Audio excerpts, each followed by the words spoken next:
name is Shantae, and this is the Bring a Folding Chair series.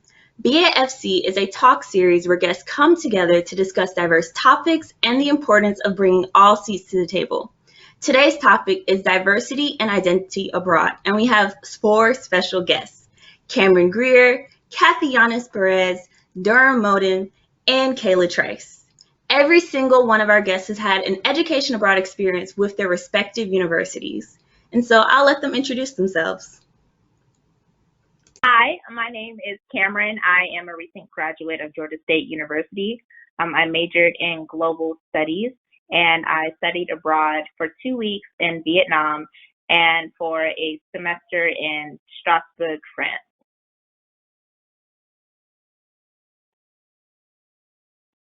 Hello, everyone. My name is Yanes Perez. I am a recent graduate of Nova Southeastern University. I majored in psychology in my undergrad, and I'm currently pursuing a master's in public health with a major in maternal and child health. While I was in undergrad, I had 2 study abroad experiences. I went to Seoul, South Korea for 6 weeks during my summer semester, and then I went for a week to London in the UK for a travel abroad experience with my class. Hi, everyone. My name is Durham Moten. I'm a recent graduate from Howard University, where I majored in supply chain management, which is in the School of Business. I was able to study abroad for spring semester 2019 in Dubai, and I was able to study abroad for winter, like that winter break in between fall and spring in South Africa, between Johannesburg and Cape Town. Hi, everyone. My name is Kailah Trice. I'm a recent graduate of the illustrious Tuskegee University, where I majored in sociology and had 2 minors in creative writing and philosophy. I had the opportunity to study abroad in Cape Town, South Africa for 10 days in January 2020. All right, I'm so glad that each and every one of you is here. So I hope you brought your folding chair. Let's get started. My first question kind of deals into that there's different types of education abroad experiences. At Nova Southeastern University, in our study abroad office, we called it all study abroad education abroad. And so that included things like traditional study abroad, where you go to your host country, you live there, whatever. We have some other ones that faculty-led travel studies, and we put that under going with your class that you maybe did some classes with, you did a subject with them, and then part of that classwork was maybe going abroad. We had stuff like mission trips, service trips, volunteer trips. Nova did about 8 different types of education abroad. So for the ones that you guys did, and including also internships, what would you put yours under? What type of category? Did you go with your class? Was it something you did with a program, such as maybe ISA? Tell me kind of what it's under. So for the first one in Vietnam for about 2 weeks, it was a actual education abroad program for a Maymester. I want to say it was for the summer of my 3rd year at Georgia State University. And so I went with an entire class to go to Vietnam, and we traveled to 4 different major cities in Vietnam, and it was essentially a class, a full 3 to 4 credit class for those 2 weeks. I loved it, and that gave me academic credit. And for the second abroad experience, it was more like an international exchange program. I did it with a third-party program that just happens to be partnered with the university, and I took all of my classes at that French university over there. I did not have to speak any French to take any of these classes, just to be clear on that. And all the classes I took over there at that French university, I made sure transferred over to be the equivalent amount of academic semester credits that I would take at Georgia State University at home. So for my study abroad experiences, they were also both very different from each other. So my first study abroad experience I did in the summer of my junior year. I went through a program provider called Veritas Study Abroad, which is in association with International Study Abroad better known as ISA, one of the main third-party providers of study abroad programs. So when I was in Korea, they signed me up for Korea University's International Summer Campus, and I was able to take 2 classes while I was there. And then I also had a Christian mentor who weekly would provide us with Bible study. So that was the first experience. And then the second one was because I was enrolled in a class called Medical London at my university's honors college. And part of the class curriculum was to go to London for the spring break of that year. So my first abroad experience was through a third-party provider called CIEE. So I took all of my classes at university local there. I stayed for about 5 months. That was spring of my sophomore year. My second experience in South Africa was a faculty-led experience. And so there was a project, well, a faculty member had kind of paired up with a company, like a local company in South Africa. And so we had like a internship kind of project that we did. And at the end, we gave like a big presentation. And so that took us about 2 weeks to actually go and present. So those 2 experiences were different. However, I will say that the first one, since it was a semester-long internship, I didn't have to pay out of pocket the same way that I would have for that project. So. My experience was not necessarily through my university. It was also, I mean, I guess it was through a third party, but their goal was not study abroad. So when I was a rising sophomore in college, I applied to be part of an organization called the Mellon Mays Undergraduate Fellowship, which is an organization that takes minority students in humanities courses and social sciences and stuff like that, and takes them, people who want to do research, and gives you research experience and how to do all these things and how to go and study to be a PhD to become a college professor. And so through Mellon, which is MMUF, they have a study abroad, which they call the January program in Cape Town, because some of the schools that are associated with MMUF is UNCF, which is United Negro College Fund. There's a lot of, other universities, PWIs, and which is predominantly white institutions, and MSIs, minority serving institutions. But also we are partnered with universities in Cape Town. So we went to Cape Town and we got to tour some of these universities. We went to the University of Cape Town, and we also went to the University of the Western Cape, but we didn't take classes there. We had our study abroad experience really at like this hotel, like, conference area. And we would go and sit and take classes in the conference area. And then we'd be like, okay, field trip, let's go to where we just talked about. So yeah, that's what I did. Wow, like that's some diverse experiences with all of you. I did in 2019 spring break a faculty-led travel study to Seattle, Washington, and Vancouver, Canada for my Survey of Marine Mammals class. So we went to the cold from Florida to go see some whales and seals and sea lions and just enjoy those marine mammals. So I really get, going with your class, getting those experiences. But I'm kind of curious, like, why did y'all study abroad, do these faculty-leds? Why'd you take these classes? Why those specific locations for those who actually chose to go through something not connected to the class with CIEE and ISA, these great third-party program providers? So for me, I am technically it's called interdisciplinary studies major, but my focus, my concentration is in global studies. So it's important that I get exposure to the global international environment for my major. And I knew that when I chose to go to Georgia State University. I knew the second, whatever university I went to, I wasn't planning to stay in the United States at all, period. So I already knew I wanted to do study abroad. That was on my checklist from day one. So I had already planned to have that in my academic curriculum no matter what. The reason why I chose those programs was because I knew they would give me academic credit. And I knew one of them was also faculty-led, so it was important for me to have that sort of academic professional relationship with the professor, because I knew that would benefit me in the long run, and it definitely has.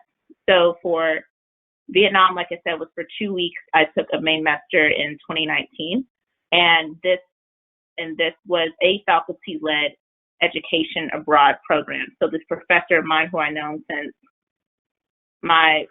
the summer of my freshman year or my sophomore year, more or less, I already took a class with her that semester prior, and she recommended me for an internship then too. So she told me she was leading a study abroad program. It worked out with my academic credit. Many birds were hit with that one stone. It made sense to me, and I had a great time. And that was in large part because of the group, yes. For the second program for Strasbourg, France, I chose that much in part for the same reason. I wanted to take a longer study abroad program that checked that off the list. And it also was a program that I knew would satisfy a lot of my academic credit. So it actually was the only program at that time that I could take that would fulfill that academic credit needs in my major. So if I didn't take that one, I couldn't really study abroad in a way that would allow me to graduate early on time. So that was why I chose mine.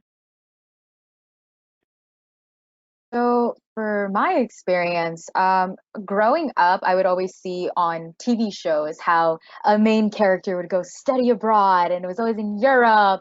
And I always thought to myself, that's so cool. But because they never looked like me, I'm a first generation Hispanic person. So I thought that's impossible. You have to be super rich for that. But then my mind totally changed one day when I was searching up where one of my favorite celebrities went to school. And he happened to be from South Korea. So I got curious about what the school was. It was the equivalent of Harvard. So why wouldn't I look into it? And I found that they had an international summer campus program. And I fell in love with it. As soon as school started for me as little Kathy freshman, I went straight to the study abroad office, and I was like, I have to participate in this. How do I make it happen? So I made it a goal of mine to go study abroad. And a lot of it, I really think, is because of the fact that I take that label seriously, that I'm first generation. I want to set some sort of example for my little cousins and my little sister that they can actually do these things that seem so impossible for people like us. So I really made it my goal. I did everything I could. And then on June of 2019, I was on my way to South Korea. And the reason why I decided to go with South Korea ultimately was because I always had a great appreciation for South Korean culture. I've loved the music, and I've been learning the language since I was 12 years old. So for me, it was always something in like the back of my mind that I always wanted to go to Korea. So that's why I decided to go. When I returned, I ended up becoming a peer advisor for study abroad students, like my friend Shantae. And there was another friend of ours who made a joke that now that I was a peer advisor, I needed to keep the legend going that every advisor studies abroad twice. And then it dawned upon me, you know what? Maybe I can make it happen a second time. So I enrolled in another class in my college's honors college, and I was like, okay, I'll go to London for a week. I really didn't give it that much thought. I was interested in the class, but mostly I think I wanted to go to London because I'm a big Harry Potter fan, and I was like, I could go to the Warner Bros. Studio. So it ended up being a great class, and it was the last possible chance for me to go study abroad since I was going to be graduating. And little did I know that the following week we'd be going into lockdown. So I really got lucky with that experience, and that's how I ended up studying abroad twice. Similar to Cameron and similar to Kathy, I feel like I always wanted to go abroad. Since I was little, I traveled a lot with my grandmother, and so I always had like a likeness to be at different places to experience new things. But I've never been outside of the country, and so my first study abroad experience was very important for me to go to something that was very different than what I was used to.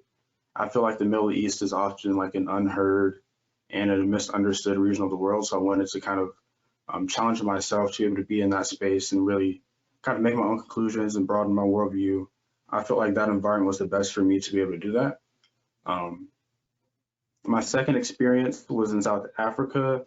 That one was mostly because I found the work interesting, like the client that was that the project was associated with. I thought that was pretty cool. And Cape Town had always also been on my bucket list. I feel like anybody that hasn't seen Cape Town or wants to go to Cape Town should go to Cape Town. It's a beautiful place, and Kayla can probably attest to that too. So that's the big reasons why I chose those two places. Before I start, I want to say, Kathy, me too. I'm first generation. I am Jamaican, but unlike all of you, I had no desire to ever go study abroad because I've been on a plane since I was 6 months old going to Jamaica. So I was like, if I'm going to get on another plane, I'm going to grandma's house. So, but I decided to apply for this study abroad. Honestly, I used to think that study abroad had to be like a long time thing, like a semester. And I was like, I'm gonna be gone. I'm gonna miss homecoming. I don't want to do that. And this was only 10 days. So I was like, okay, it sounds a little interesting. And we had to like, apply. It was I'm gonna go with like 30 of us that were all applying from my cohort, and they could only take 4. So I was like, what's the chances they're gonna pick me? So I sent in my application and they picked me. So I was like, wow. Thank you. But I'm glad that I got to go to Cape Town. And yeah, Durham, it was, I mean, like, it's, I'm speechless now, but like, we got there at night, right? We were all dead tired. We had been traveling a long time. And the taxi man taking us from the airport to the hotel was saying, we're going around the Cape, right? I figured out why it was called Cape Town when I was on the beach. I was like, oh my God, there's the Cape, there's the town, Cape Town. But we were going around the Cape at night, and the guy was like, there goes the mountain. And we're like, we don't see anything because it's pitch black. So I said, when I wake up in the morning, I'm going to open the curtains and see the mountain. And it was the most beautiful sight I've ever seen. So, yeah. Wow. Mine was, I think, a little bit like Kathy's when I got to Nova, especially because my scholarship program was global. They made us work with the study abroad office all the time. So I was always there at every event, picking up every pamphlet, showing it to my mom, and then seeing the price tag and be like, whew, I don't know about that. But I did have, though, in my major, marine biology, there were tons of classes that had those types of study abroad faculty-led travel studies included. I was like, I'm gonna go on one of these. I wanted to go to the Galapagos. That didn't work out, but instead I got to go, to Seattle in Canada, which is cool because I had never, been to our northern neighbor. So I was really liking it. But when y'all were talking, I just had like 50,000 statistics going in my head. I was like, wow, we just hitting things. So I'm gonna name a couple of them before I get to this next question.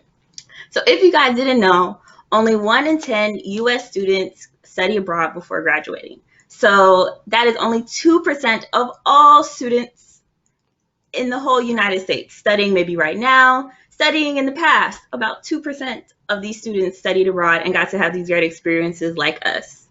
And then something else really cool was that the locations y'all went to.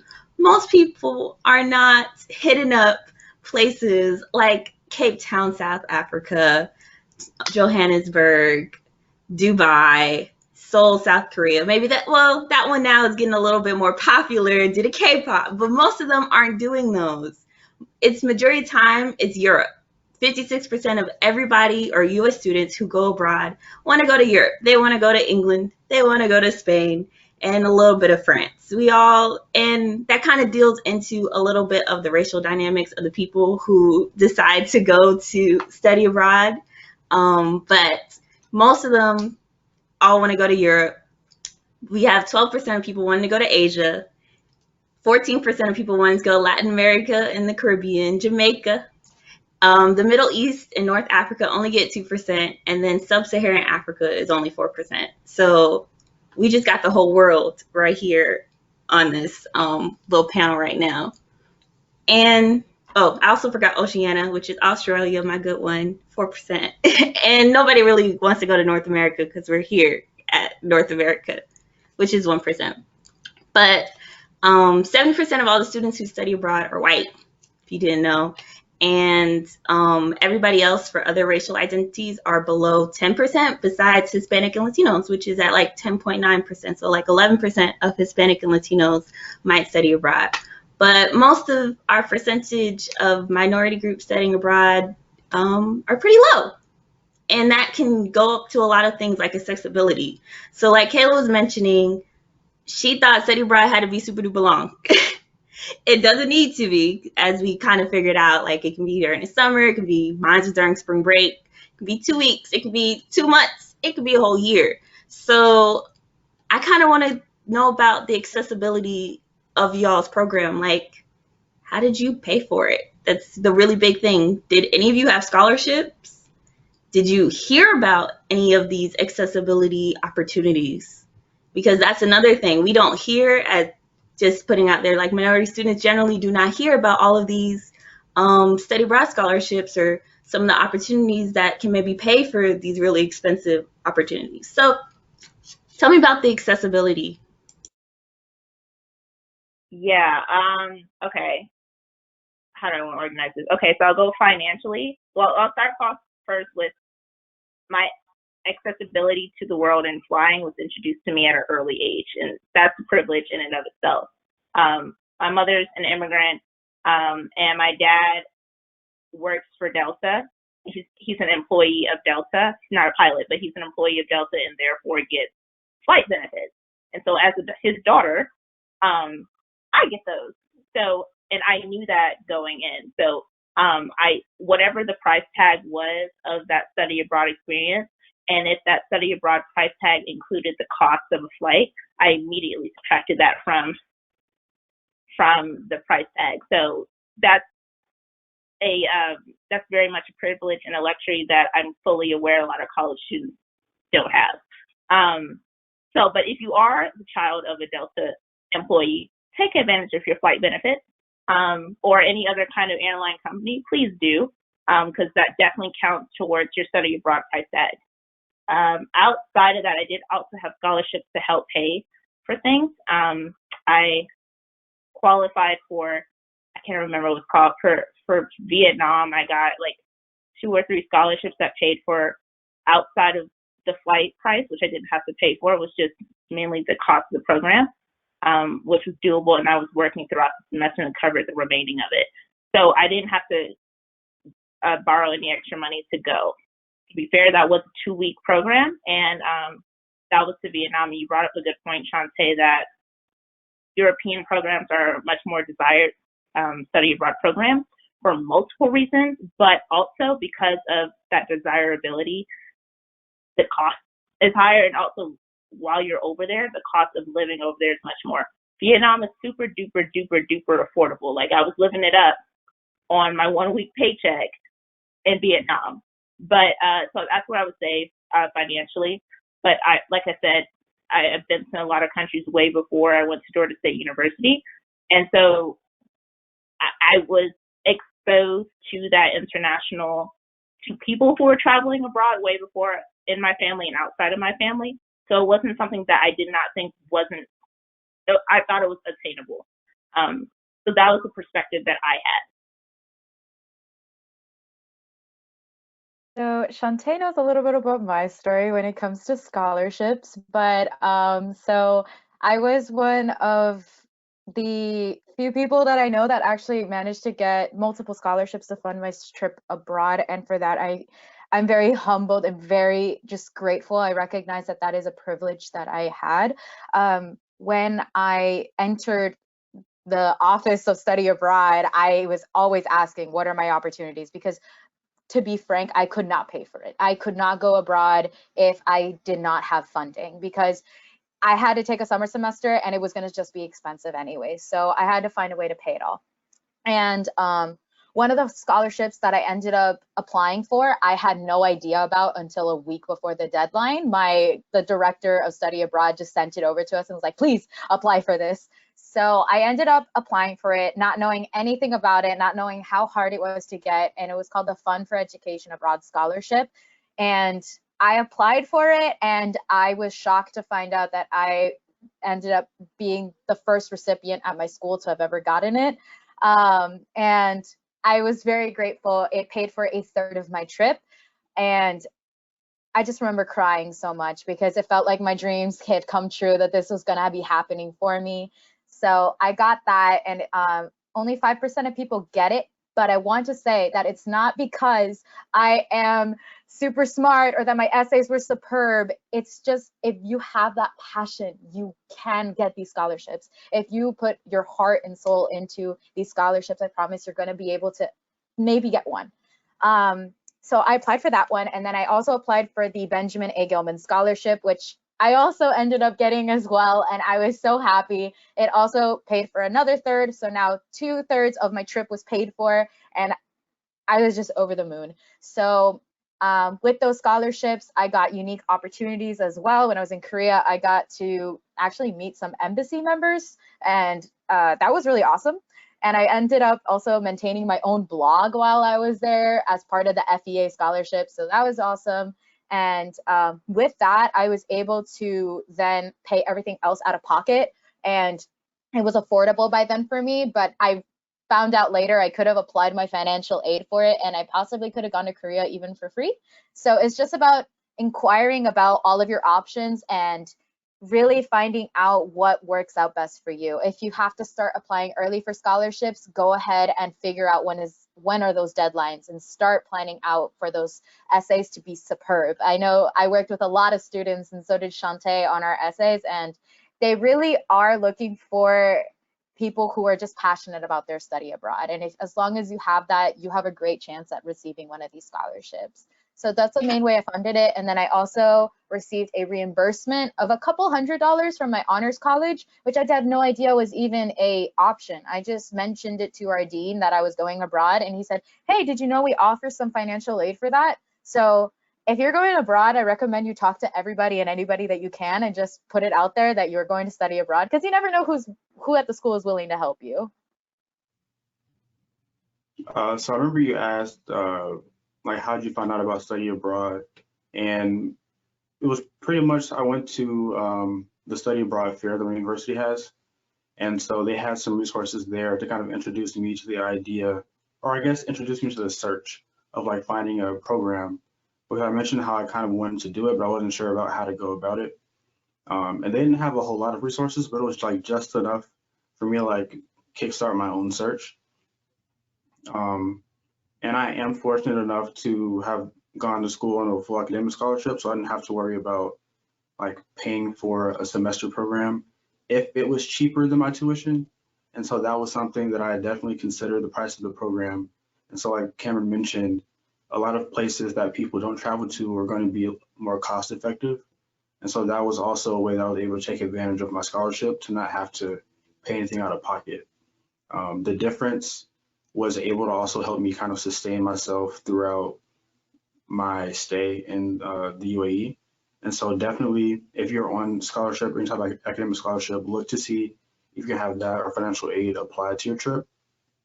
Also, I went through CIEE, and CIEE and other big third-party providers have scholarships and grants for students that are particularly like, well, all students, but particularly HBCU students and students that go to qualifying minority serving institutions. And so I was also able to kind of get smaller grants here and there. And that, depending on the length of your study abroad experience, it won't cover the full cost of the program, but it will definitely help out. And so if you are a HBCU student or a student at a qualifying MSI, which you might not know, but look it up, there's opportunities for you. Like I said earlier, my experience is a lot different from you all's because I was not looking for study abroad. Um, MMUF just kind of let us know in the middle of our program. We all came together for like a month to do research. And they were like, also, you could do research in South Africa. And I was like, okay. So that just kind of fell into my lap. And they were like, one of the other reasons I applied was because they said it's fully funded. And when I say fully funded, I think I paid for 3 meals and they paid for everything else. We went to museum, we went to Robben Island, we went to Table Mountain, and they paid for everything. So I was like, fully funded, that sounds cool. And also, like I said, we partnered with other universities. So we had 4 students from the University of the Western Cape come to the program was held in Atlanta at Emory. And so they came, and 2 of them were my roommates, and we became friends. And at the end of this, we were all, crying. We're like, when we're going to see each other again. And I said, well, I'm going to see you in South Africa because I'm applying. So yeah, I really just fell into my lap, and it was already fully funded. Loving it. Okay. I was writing down little notes to respond to each and every one of you. So Cameron first. All right. So you said them facts, all the best points about how study abroad can at least be a little bit cheaper than your actual universities, especially going wherever you decide to go. I know that was one of the things we love to tell our students at Nova was just like, hey, we're at a private university. You're paying a lot of money here. If you go to one of these locations, specifically not, Europe or the most, the most frequent ones, you're going to be paying a lot less than how you are now trying to live in the dorms. And so that was something that I loved always bringing up because you're not aware of that until somebody really tells you. So best points, Cameron, 10 out of 10. All right, so Kathy, your turn. So, we're on the same wavelength, Kathy. We got this. We know about our NSU studying abroad and, just talking to people. I know specifically for me, I didn't know about the marine mammals class or even the trip with that until I had talked to, I think, one of my TAs. She was like, I did that, a couple years ago, and it was great. And it was also like cheaper than the other trips we had. I was like, cheap? I like cheap. I don't have money. I'm working through school. I'm trying to pay for my tuition. I need to, there's something that can help me study abroad and get the experience I want without having to, cry even harder, then I will take it. So that's the biggest thing, talk to people, talk to, your upperclassmen, talk to them study abroad advisors, your directors, because they know the end and they know it. Okay, now Durham, you mentioned about how CIEE has scholarships and how you're able to get one of those, and that is so true. We at Nova, just that's my whole thing. At Nova, we actually documented all the different scholarships all our third party program providers gave because there's just so many and nobody ever applies to them. And especially for minority, diversity, identities, there's just so much there, but you kind of have to look for it. But you can really just everything or a good portion of everything, like Kathy was saying, could be paid for if you just apply, put that passion in there. And I was just like, yeah, I know those CIEE ones. I remember calling them up or, emailing them in a nice passive aggressive way saying, what is this I can send to my students so we can all get this together and somebody can win it. And then Kailah, I love that your experience is different because that just showcases how great and how how diverse everything can be. And I'm a little jealous that everything was paid for but 3 meals. Like, wow, you didn't tell me this before. So yes, I was just writing little notes as y'all were saying things because those are all great points that I wanted to make sure that I just brought up again. Okay. Oh, also, there was something I think Kathy said. Kathy, you said you maintained a blog while you were there. Did anybody else, do a little journal, a little blog? It can just be a quick yes or no.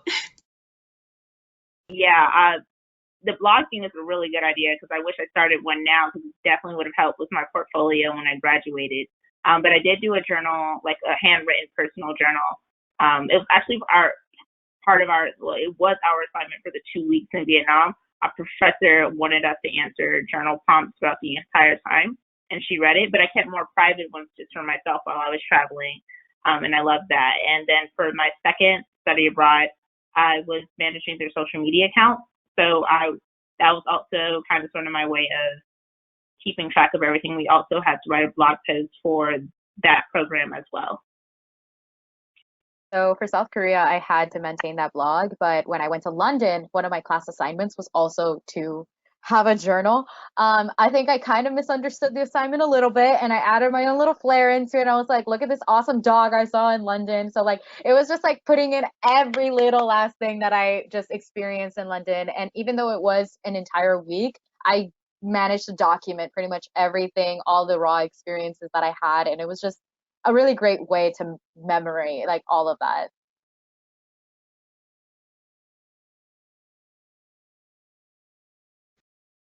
I didn't do any sort of blog or well, I did take pictures obviously, but I did make it into the CIEE Instagram, so that's like my input. Yeah, my friend ran the account for the semester, so it was pretty funny.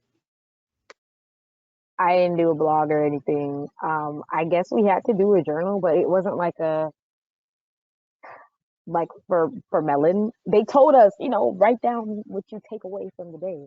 And so me, I was doing it, but like it wasn't really anything that I remember. Like I don't remember anything I wrote down. You know, it wasn't that big of a deal for me. I was just like I'm experiencing. All right. I did a little journal, not for class or anything, but I just love whenever I have really cool experiences, I just write everything down because my memory, I'm not going to remember this, however long from now. I want to remember my exact thoughts. But, Cameron and Kathy, I'm going to need you to send me these links to your blog posts, to your little journals, your pictures. You too, Durham. I'm going to need this picture and I'm gonna be like, look at them enjoying life, enjoying being abroad. I'm gonna put that in the link with this video, sharing it around. Okay, my next question is, or my next set of questions actually go into some of your experiences while you're abroad. So, starting with before you left home, were there some things you had to consider when going, for the future, when going into a foreign country, specifically maybe the foreign country you went to? So let's say if I had chosen to go to the Middle East, and as a woman, I would have had to make sure I'm more covered than I usually am. So were there any considerations you had to take when you were deciding, well, when you knew where you were going? For Vietnam, for the most part, no. But because of certain specific places we were visiting, like Buddhist temples, I knew I had to bring some sort of conservative clothing to like cover up my shoulders or to cover up my legs just for specific temples that we were going to. But other than that, not really. I knew that at least for me, for my hair, I just had it braided up just because I knew it was an incredibly tropical hot climate, and I knew I couldn't be carrying all my hair products to be taken care of all goddamn day. So I just braided it up and called it a day. For France, no, not at all. It was Europe, so I didn't really have to do anything in terms of prepping myself culturally to enter into that environment. So, when I first thought of this question, immediately I thought more on how I'd plan to pack for South Korea. So there were some things that I definitely did not take into consideration once I was there. Like, for example, I forgot that my fingernails would grow, so I did not bring a nail clipper, for example. So that was something that I did not take into consideration. I was like, oh, that happens. I forgot I'm human. But in terms of culturally preparing myself for South Korea, I had been really into the culture since I was a little girl, so I could say that I had been preparing for this moment for my whole life. But there were some things that I ended up really diving more into. For example, I started to learn the Korean alphabet. So by the time I did get to Korea, I knew how to read and write and get around in Korea. I Googled what were some apps that I needed to download since, for example, the subway is a really big thing over there. So I wanted to familiarize myself with some of the apps so that way I knew how to get around. However, it wasn't really all that necessary that I did all that prep. I'm just I want to go in knowing things. So that was something that I went in doing. And also just learning about little cultural mannerisms. For example, in South Korea, people don't hold the door for you. And that's not them being rude. It's just that's not what they do over there. In Korea, also, when you give something to someone, it's rude if you give it to them with just one hand. You have to give things to people with both hands, or you have to do something. I forget if it's over or under the hand now, but you have to do it very politely. So that was something that I had to get used to. Bowing was a thing, always saying hello and goodbye. That was always something that I took into consideration. So yeah, those are things that I did to culturally prepare myself. I got a little too used to it, and by the time I came back, it was a little hard for me to stop bowing at every person that I saw. So yeah, that's how I prepared for it. And then with London, there was really no prep. In fact, my teacher was prepping us for it. On our midterm, he actually put a map of the tube, and he's like, "You need to get from point A to point B. How would you do it?" And I'm like, "Okay, thank you, um, thank you. I would use Google. Can I put that?"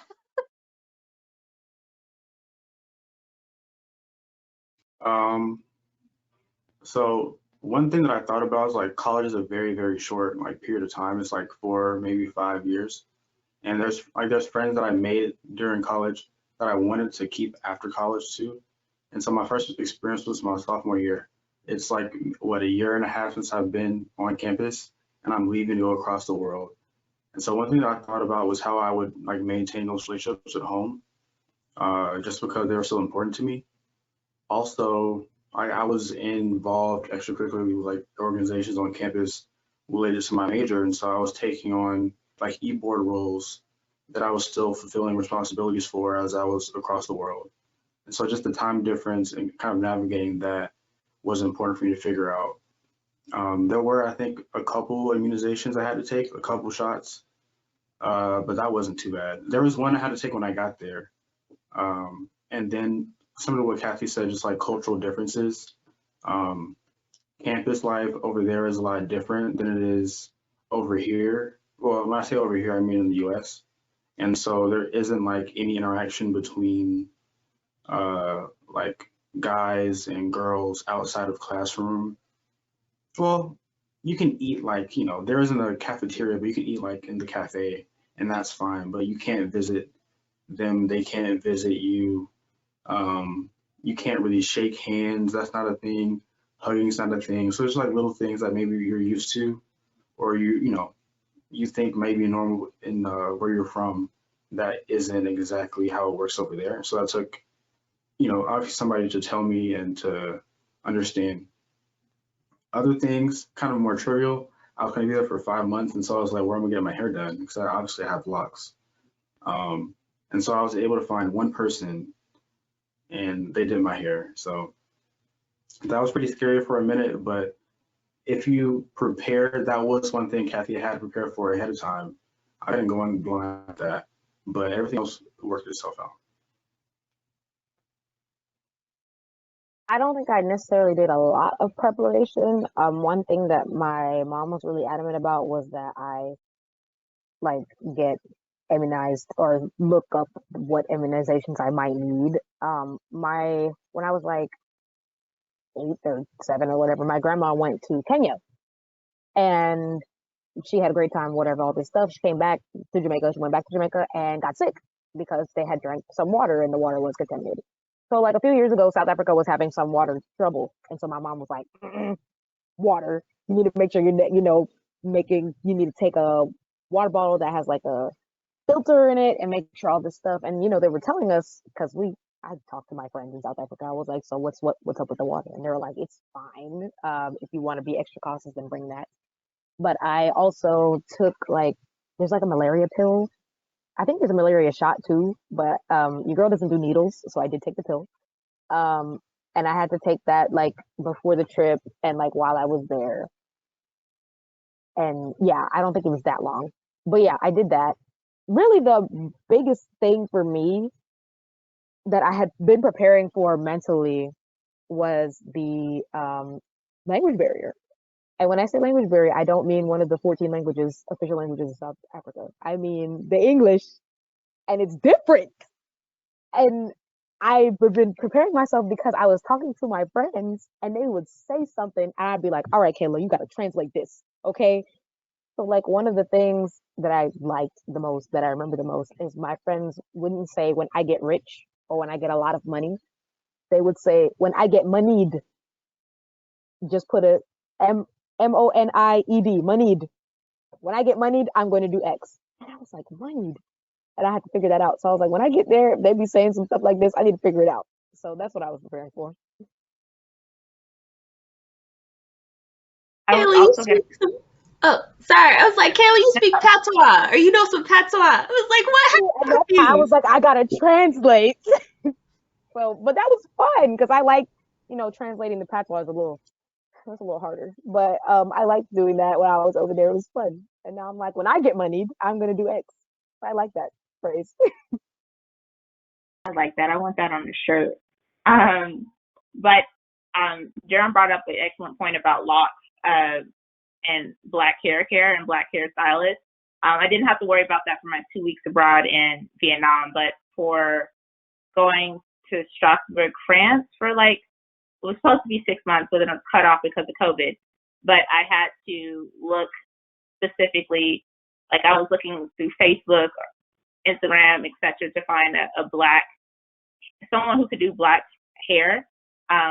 Just because I knew I couldn't, some of the products, hair care products, I could bring over, but like I couldn't buy a lot of the stuff that I usually use in France. So it was important for me to find someone, and I did find someone who was in Paris.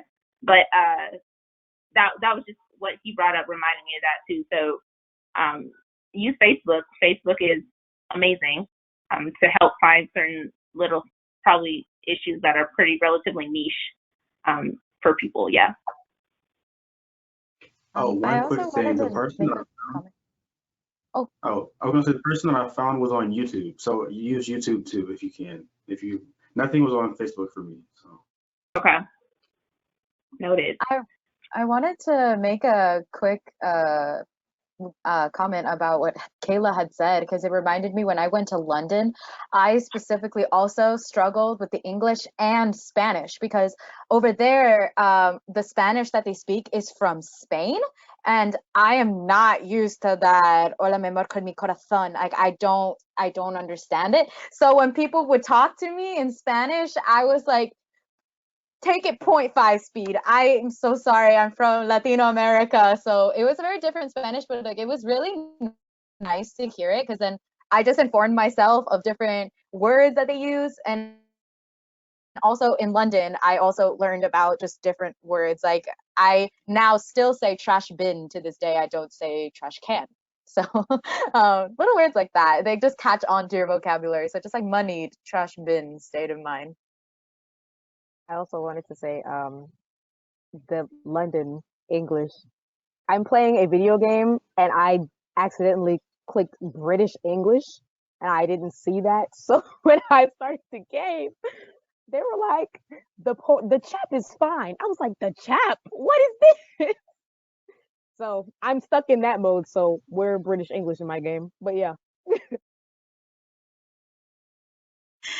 That's kind of crazy. You would not think, English would, be against you. You're like, I know my own language, but no, it's regional.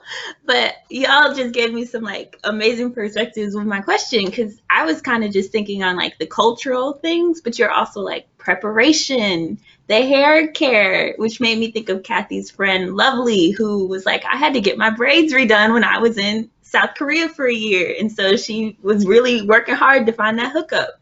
And I just loved that because that's something you really have to think about is your preparation of what you're going to do depending on how long you're going to be there for and what apps are you going to use to maybe get around or to do things like maybe you want to go travel or you're going to live in a hostel or you're going to have this type of money, all these important questions before you just get on the plane and go. You got to think it through. So my next questions are kind of about, being there. So this one's a little sad. Maybe you didn't have any, but did you encounter any obstacles and were any of them due to your identity?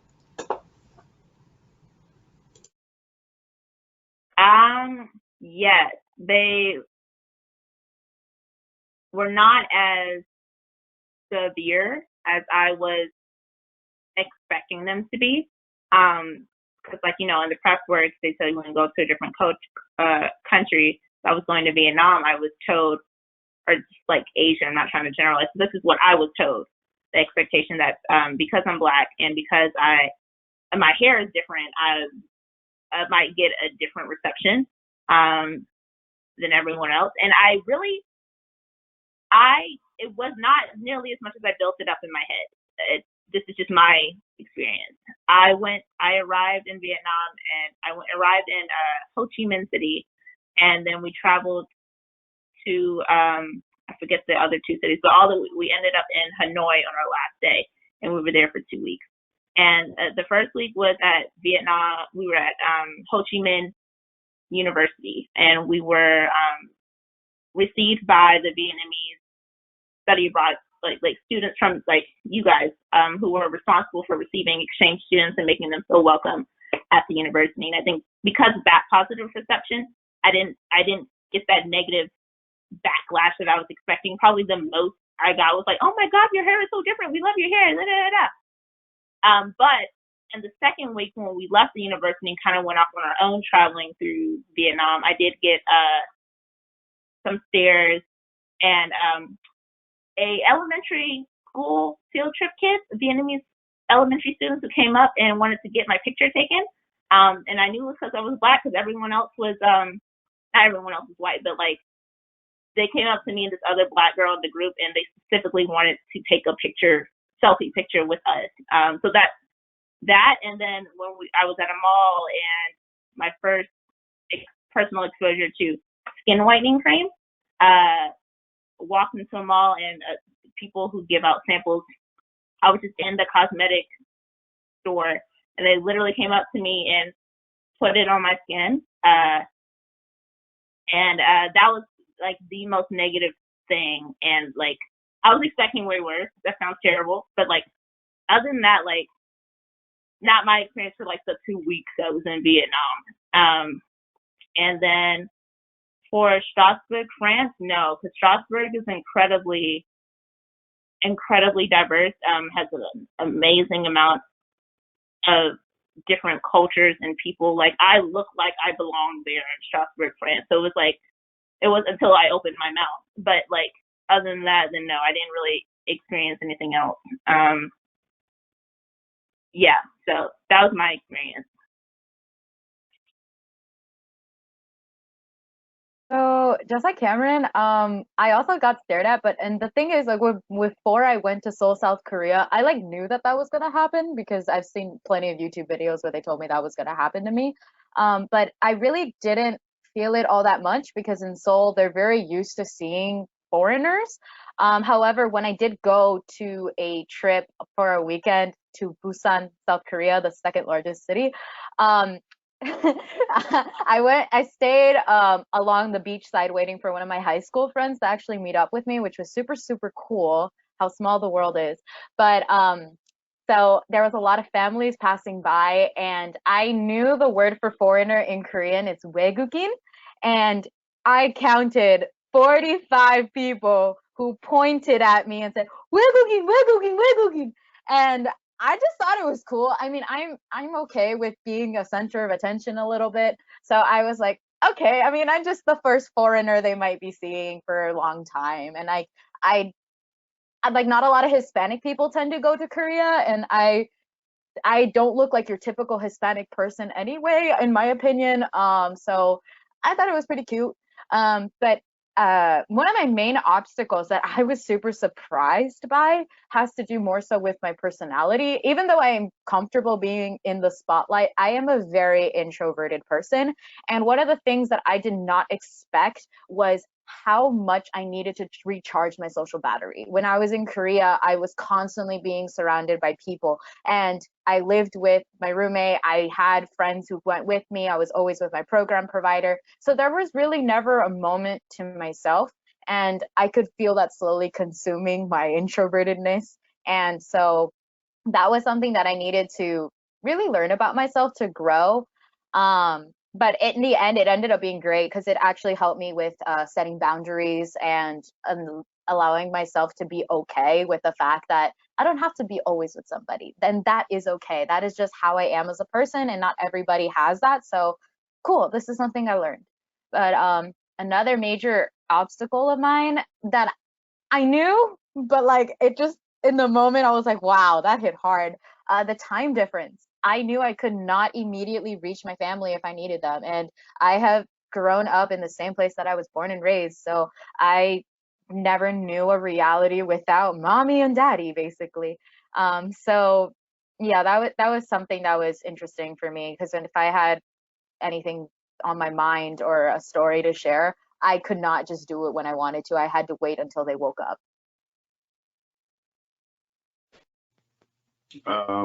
What obstacles? Uh, I would say like there are times where my friends and I would be out, like we would be out in Dubai, it would be nighttime, and we would be walking around, trying to get from where we thought our Uber was going to take us to where we actually needed to be. Um, and we were approached by the police a few times, but it wasn't even like at first, obviously being a black person and a black man, when the police is approaching you in a foreign city at nighttime, you're like, oh no, like, try to de-escalate.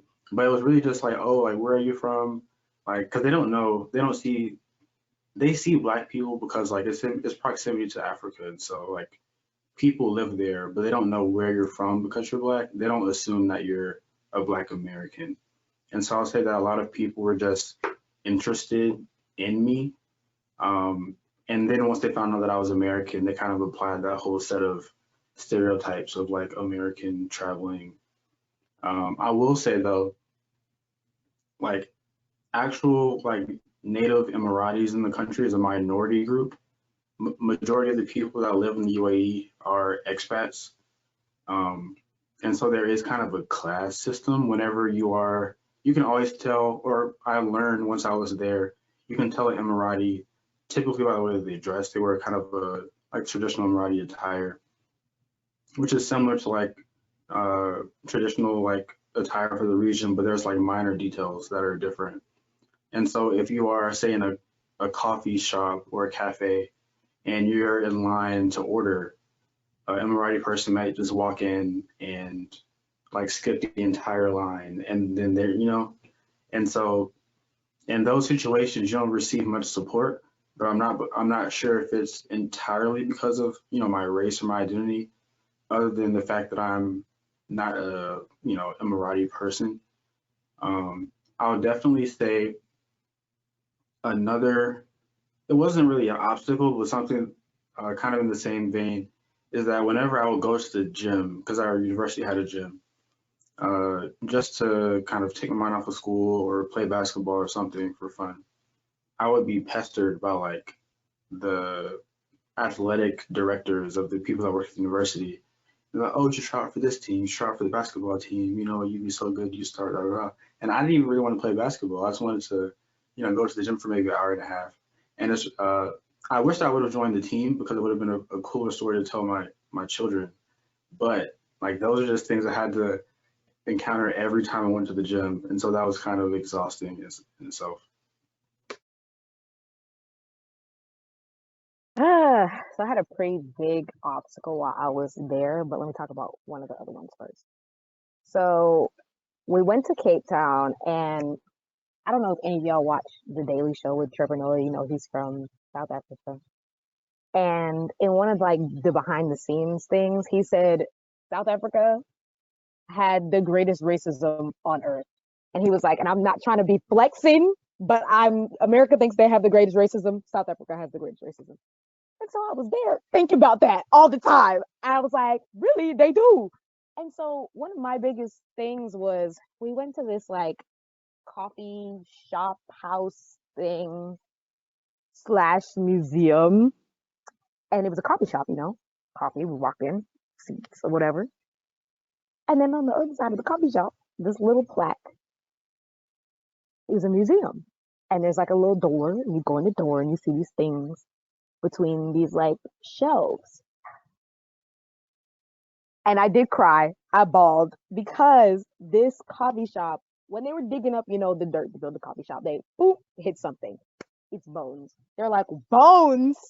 So they tested the bones, and this is a grave site for I think it was enslaved persons. Yeah, it was a grave site. And so the owners of the land were like, well, we're gonna dig up the bones and build the coffee shop. Like, I don't know we're still gonna build the coffee shop. So they dug up the bones instead of, moving them, reburying them, whatever. They put them in boxes. They put them in boxes, put them behind these little like wooden bars, and said, boom, memorial site. And I did walk into that room for about 5 seconds and walked back out, and I saw some white people sitting down drinking coffee, and I just couldn't take it. And I started crying. So I was like, these could be my ancestors right here. This is ridiculous. We was walking around Cape Town, looking at all the buildings, and they were like, this, this is where the white people live. This is where the black people used to live until they knocked it down because apartheid. And I was like, what? And then other things, there's this district, it's called District 6. Very infamous district of mixed people, like black, white, Indian, colored people. They all lived in this district on very desirable land. So the government, the apartheid state was like, y'all got to go. And the people were like, no, we don't. And they were like, yeah, you got to go. And they brought in bulldozers and they bulldozed the whole site. And they were like, leave. And they were like, where are we going to go? The people said, where are we going to go? And they were like, we don't care, just get out. So we went to the District 6 Museum. They didn't build anything on this land, by the way. It's still barren today. But we went to the museum and it was just so heartbreaking because like it's this like tapestry type of deal, big, big, big ceiling to floor of street signs names. And they're all over the museum. On the stairs, there's plastered street signs. And so we were, asking the people, the tour guide, what about the street signs? And they said that one of the bulldozers said, we are destroying people's homes. And he illegally took these street signs and hid them until he could find the people who lived on the streets and gave them the signs. So they held on to these signs because these were their homes. And then when this museum was built, they were like, I got the street sign. There's hundreds of them. I was like, wow, hard. So, but my other biggest thing, which I don't talk about a lot, it's really hard to talk about, but my entire group did get robbed at gunpoint while we were trying to volunteer. And that is something that I'm still, struggling to get over. But nobody got hurt. The guns we found out were fake. And I was like, really curse you people to come in here and scare us to death, literally. And for our cell phones, y'all. And they did target us because we were Americans. The police later was like, yeah, we think this was a planned attack because the program had been going to this. We were in a garden. They had been going to the garden before. At an elementary school, we were gardening. I was like, why would you do this to us? We're just trying to help. Dang. So yeah, there was that. And the robbers, they didn't think that, they thought the whole group was American, which it wasn't. It was some people from University of Western Cape, University of Johannesburg, and University of Cape Town. So one of my friends, this was where she lived. It was in Kailisha, which was it's like a township.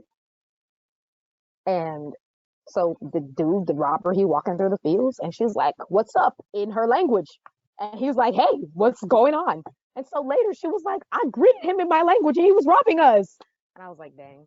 So yeah, that was something that we had to go through. And unlike Kathy, I can reach my family at any time because my dad works at night. So after we got robbed, they took my phone. They didn't take everybody's phone. But they took my phone. I was like, I gotta call somebody. So I called my brother. It's I don't know what time in the morning, and he didn't answer. So I was like, oh, I gotta call my dad. So I called him and I was like, hey, we got robbed. And he was like, okay, you all right? I was like, I'm crying, but I'm fine. And he was like, okay. So that's something that I had to work through. And I had to tell my school. They were like, you got to get counseling. So I got counseling. I'm still in counseling for this and other things. But that really threw off the whole trip. That was like we were there for 10 days. I think that was like the 8th day. And so like everything else we had planned stopped. We all stayed in the hotel. It was really hard for a lot of people. I think for everybody to just continue to stay in South Africa because I was like, I want to go. I want to get on a plane right now. But of course, I didn't have the money to get on the plane right now, and my ticket was already paid for. So, but that was something that we didn't have control over. Nobody in our program had control over that. So I'm like, I can't really be mad at the organizers because they was crying too. Like, it was an everybody kind of trauma, but that was the biggest thing I had to push through when I was there.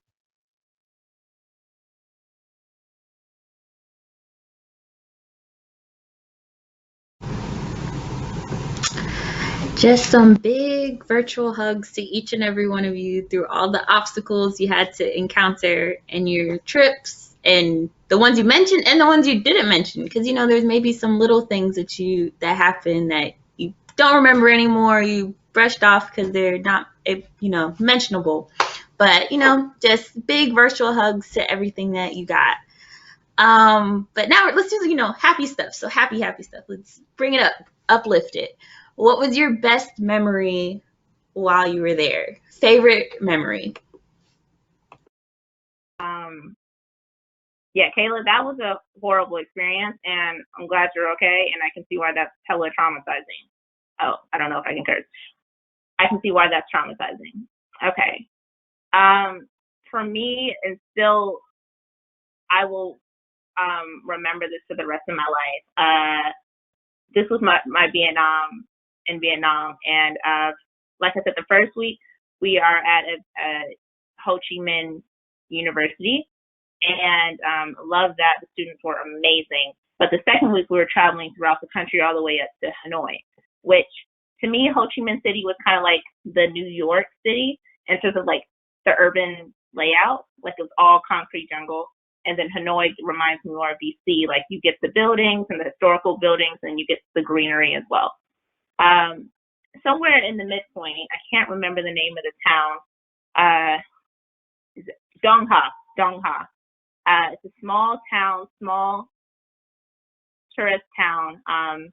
And someone who was in the group who was like essentially the teacher's assistant, he's a grad student, my now friend Ethan, he's Vietnamese, and this is his first time coming back to his country after like being away for like 3-5 years for studying in the States.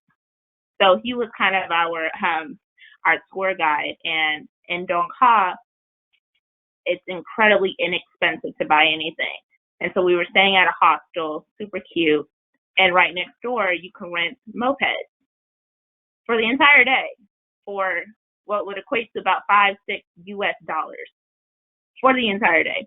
I had never ever ridden a moped before, wasn't planning on it, but we saw how cheap it was, and Ethan knew the town and wanted to show us around. So we were like, we'll do it if you do it. And so I did it. And we spent the entire day driving on our respective mopeds through this tourist town to outside the tourist scope to where the locals at the locals beach, because this is his area, he knew where it was. And so we went to an actual locals beach, got some freaking cut up coconut, and no one had any plans to go to the beach, so we literally like stripped down to our bare clothing, not bare naked, but like bare clothing to run into the water to hang, because we didn't bring any swimwear, and that was amazing. First struggling to ride a moped with absolutely no training whatsoever, but then seeing a different side of the country that I know we wouldn't have seen if it wasn't for Ethan and the guidance that he provided and the amount of fun we had outside of that. So, and for $6 for like at least 6 hours of riding. So I love that, and I will never forget that.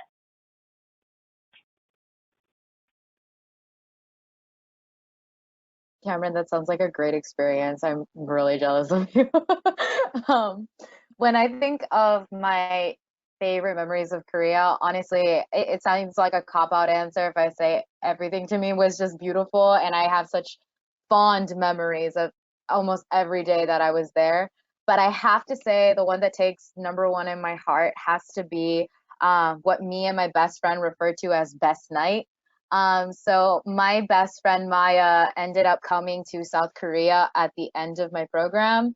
And it was so magical to me because at that point I was heavily homesick, and just her being there was like having a piece of home with me. And she even brought things for me from home, like a letter from my boyfriend. She brought me snacks, like she brought me a lot, and her being there was just awesome. So on the day that I graduated from my program, we ended up going to see Namsan Tower, which is like a really big landmark in the middle of Seoul. And so I took her there. We had fun. And then afterwards, I thought the night was going to end. Apparently not. She was craving this food in Korea that's just spicy rice cakes, which is called tteokbokki. And so I was like, okay, let's go back to where I live. I know a really great tteokbokki spot. Let me take you there. It was closed. So I was like, oh my gosh, I'm so sorry I made you come all this way. It's closed. What do we do? And she was like, let's look for another place. And I was like, I don't know of any other place. But meanwhile, you do your research. I'm going to go get some boba for both of us. My friend doesn't know any Korean at all. So I was surprised when she told me that she found a tteokbokki place that had been right behind us, like genuinely right behind us. So I was like, it's fate. Let's go. We went, we shared a big plate of tteokbokki together. They gave us a Capri Sun for just randomly, which was a piece of childhood, I guess. And we just had so much fun. And then afterwards, we still didn't want to say, no, we're done. So we ended up going to a karaoke room, which is like really common to do with your friends in Korea. So we were there for 3 hours and we got an extra hour for free. So it was so fun to just jam with my friend for like 4 hours. I had no voice by the end, and we went home by like 4 in the morning. But it was honestly the best night. I look at that night so fondly. It was just so surreal to be in a foreign country with my best friend having that much fun. I have a lot of memories about my time abroad. Best memories, I think just generally people in the UAE are very like hospitable. And so there is always a spread of food, and I love food. And so whenever like there was an event, I remember one time, I forget the name of the competition. They have in the US too. It's like UN, Model UN. They had like the regional finals or championship. I'm not sure how the structure works at the university. And so there's like a big pavilion almost in the middle of the university where it's like surrounded by the buildings. There's like the floor is marble, and it's just like palm trees and water and all this stuff. It's really nice. And the entire thing was catered, full food for anybody to eat. And so I remember going in between classes, and there's like this absolute spread. It was the best food I've ever had for free, for sure. Uh, so that's definitely one. Second, I would say spring break. Me and a few of my friends, we took a trip to Sri Lanka, and so that was really fun. We got to visit a tea plantation, and I really love tea, and so being able to like, talk. It was a sustainable plantation, and so the people picking the tea also owned like part of the land and everything. So being able to like learn and talk to the people there, and like of course support them and buy some tea was amazing as well. Um, I also got my ears pierced in Sri Lanka, so that's like a best memory too.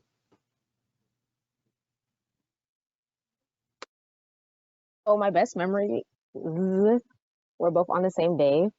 Like I kept saying, I mean, I keep saying the mountain, the mountain. So the colonizer's name for the mountain is Table Mountain. Because when you come in through the Cape and you look at it, it looked flat. So the colonizers were like, wow, table. And but the real name of it is called Hurikwahu Mountain. And so we went to the mountain. And now I was like, yes, we're gonna go to the top of the mountain. And we're gonna look out and we're gonna see everything. And the same day, we went to this beach with penguins and we got to swim with the penguins. So I was like, wow, I get to touch the top of the world from the bottom of the world, and I get to touch the ocean at the bottom of the world in the same day. And it was amazing. And my other favorite thing about when I was at Table Mountain, it's like I'm for the people who live in Georgia, like Stone Mountain, like the park, or in like a nature preserve, it's like that on top of a mountain. Like it's amazing. And it's like, like steep and stuff. And there's these little animals that look like beavers, but they're fat and they don't have like buck teeth. They have like little teeth and big eyes, and they just live up there. and they'd just be walking around. And so we're looking at these things, and we're looking at the mountain, and we're looking at everything, and like the view. And oh, while I was saying the nature preserve, they have like plaques all around telling different things. And so my favorite plaque was that when the clouds, because you get engulfed in clouds, we're so high up. So when the clouds come over the mountain, it's called the tablecloth. And I thought it was amazing. Um, and at the beach, we were all having, a good time. And one of my friends was like, you know what? I'm trying to turn up. I need something with some bop in it. So we played the baby, and it was great. And we were just, being Black kids having fun on the beach. And my friend was taking pictures of me, and I was really feeling myself with this water and these penguins. And we went to the beach first. Like, there's a part that you go walk on the like a boardwalk, but it's like a path, and you can go see the penguins, because the penguins don't really be, wanting to be with us, but they be there. And so we're looking at them, and all of them are on the sand. It's like 95 degrees outside. We're like, why aren't y'all in the water? So we then go to the part of the beach that we can get in the water. This water got to be like 10 degrees. I was like, I understand why y'all was on the sand, because it is cold in this water. But yeah, that was the best day ever. And then I ate pizza and I went to sleep.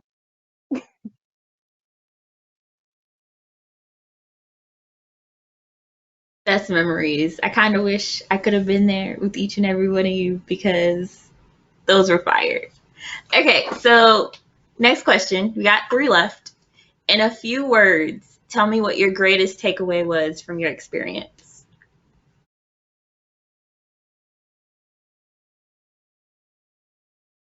Actually, y'all look like y'all thinking real hard. Okay, I'll let you think. Instead, answer this question. Where are you traveling to next? That should be a little bit easier. Preferably a Spanish-speaking country, because I do speak Spanish, or I speak it conversationally and I want to be fluent at it. So I'm looking at Costa Rica, if not somewhere in Southeast Asia again. Me and my friend Maya are planning a trip to St. Thomas because her family's from there. So I'm excited to take a 3 to 4 day vacation in the middle of January to St. Thomas.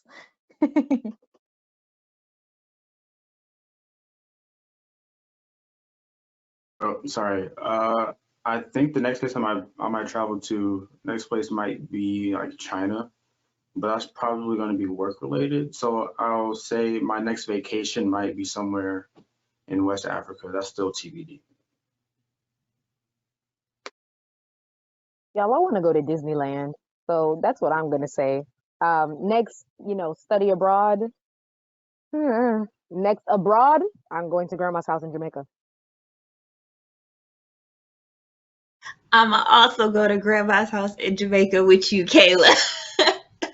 Maybe, but real talk, my next one, I think I also want to go to a Spanish speaking country. I need to, catch somewhere, catch that part of the world, check that off my list, or get somewhere, maybe Africa, hit those different types of those countries.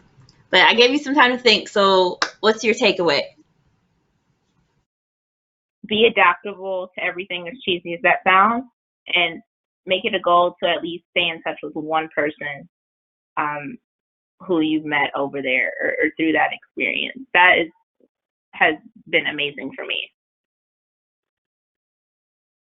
My internet cut out, so I did not hear what Shantae had just said. Would it be possible for you to repeat it for me, please? Yeah, I said I gave you some time to think. So, what was your greatest takeaway from your experience?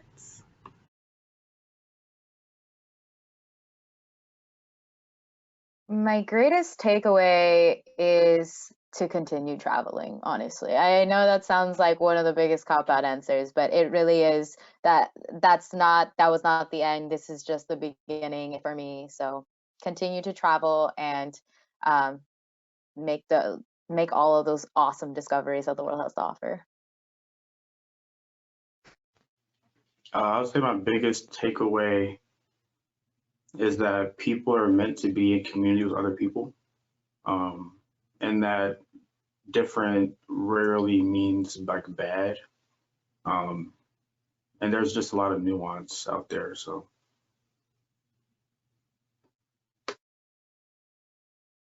I have two biggest takeaways. One of them is I guess I should travel a little bit more because I did enjoy this experience. And two, I want to travel more because I took away a lot of history of Cape Town, and it's not the history that people be talking about. So, like, to learn more history about, wherever I'm going, but where I'm at right now.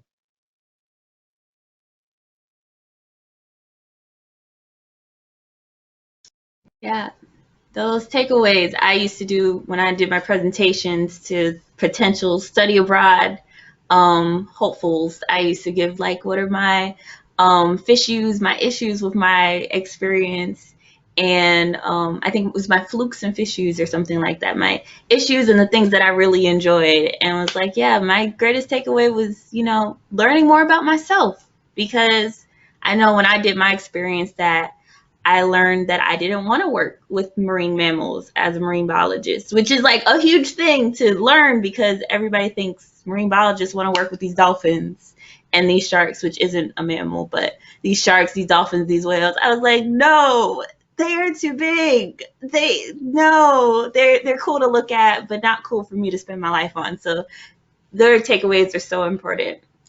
It's our very last question. So are y'all ready? What are like any last words or advice you have for those who may or may not want to go abroad? For these people who are going to be watching our video, what are your last words and advice?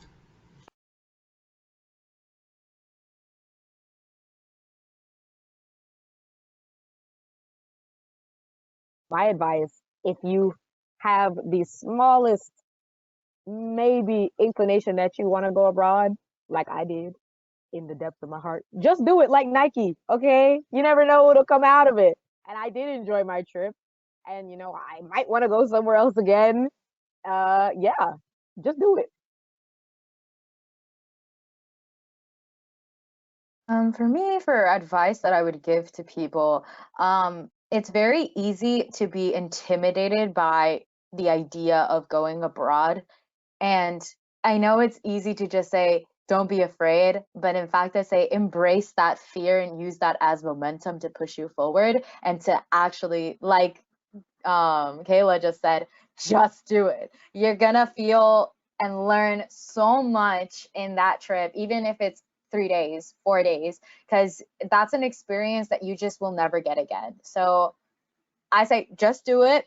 You're gonna have fun. If you have a passion for it, you can make it happen. So that's my advice.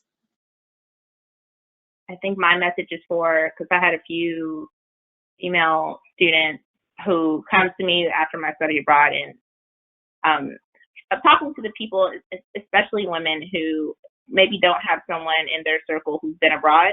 And so no offense, because of that ignorance, they intimidate you not to go, especially if you're going by yourself.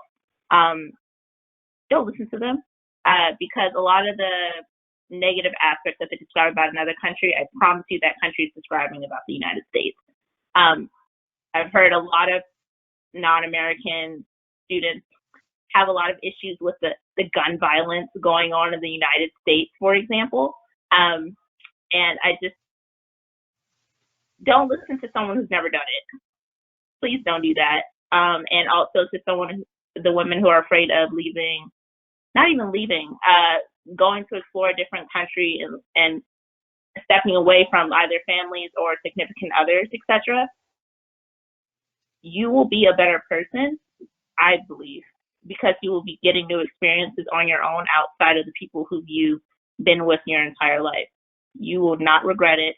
Go do it, even if you may get some negative experiences. I 98% promise you that it will change you for the better. And once you change for the better, I would think the relationships you have with those people will be better if they're meant to be with you.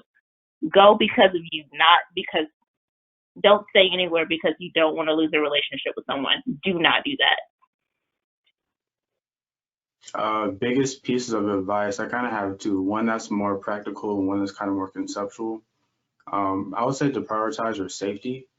Become familiar with like means of transportation and just be aware of where you are and who's around you, especially at night.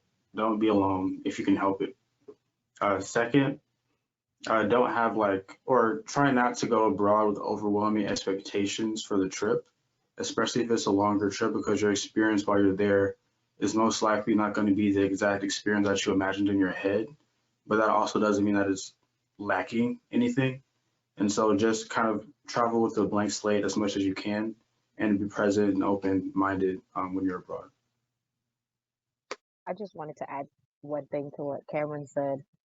As an example, you said that people in other countries might be saying, the same negative things about the United States. When my friends from South Africa came up for the summer program, um, we took a field trip to a town in Alabama, but they didn't go with us. But I was telling them, we're going to go to Alabama. And them, Cape Town is racist. South Africa is racist. But I said Alabama, and they were like, "Oh no, we cannot go to Alabama." I was like, "What's wrong with Alabama?" They said the racism. I was like, "Oh, well, yeah, there's that." So yeah, there's the example. I mean, like the other countries are talking about us too.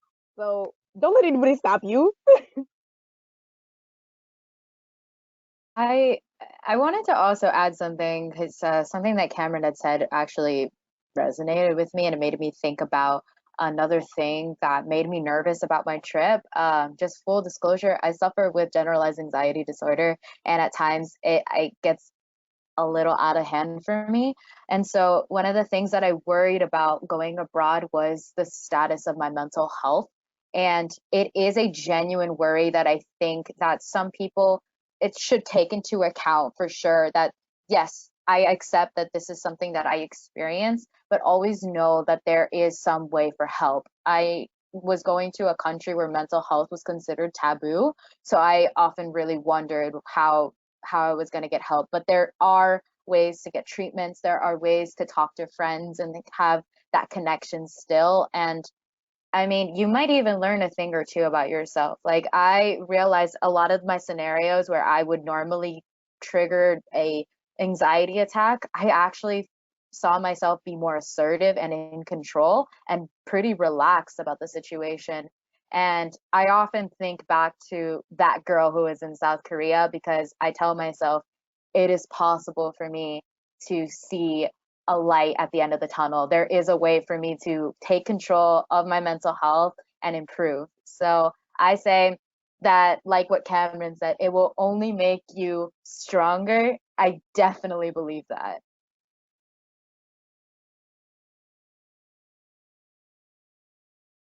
All right, thank you. Seems like the theme of this whole, video panel, besides diversity and identity abroad, is, just do it. Be open-minded and enjoy it. So that was my very last question. Y'all are like free like a bird now. So I want to thank you guys so much. Thank you, Cameron, Kathy, don't want to say your name wrong, Durham, Kailah, for being today's special guest and bringing your chair to the table. Thank you guys for being open. You did not have to answer all the questions. You did not have to be as open as you were. So thank you for that. The panel was just hilarious. We were all laughing, smiling, cheering each other on. And it was just amazing to hear your voices and your perspectives on your unique education abroad experiences. So I'm so grateful that you had agreed to be my special guest. And then to all these people who are watching this video, I'm kind of thankful that you watched the whole thing. It's a little longer than some of these other ones, but it's just the best information. So as usual, I'm going to put in links to any of the major things my panelists discuss, some of the programs they mentioned, the scholarships, these penguins that lived at this mountain or in South Africa. So those will be in the bio in the YouTube and Instagram description. And BAFC has a lot of other content that's going to be coming soon, so you don't want to miss it. So follow us on Instagram at bring_a_folding_chair and on YouTube at Bring a Folding Chair. And so I'm also always open to different suggestions of topics and guest speakers. So, go to our bio and put information in our suggestions box. So thank you for watching. Peace. All right.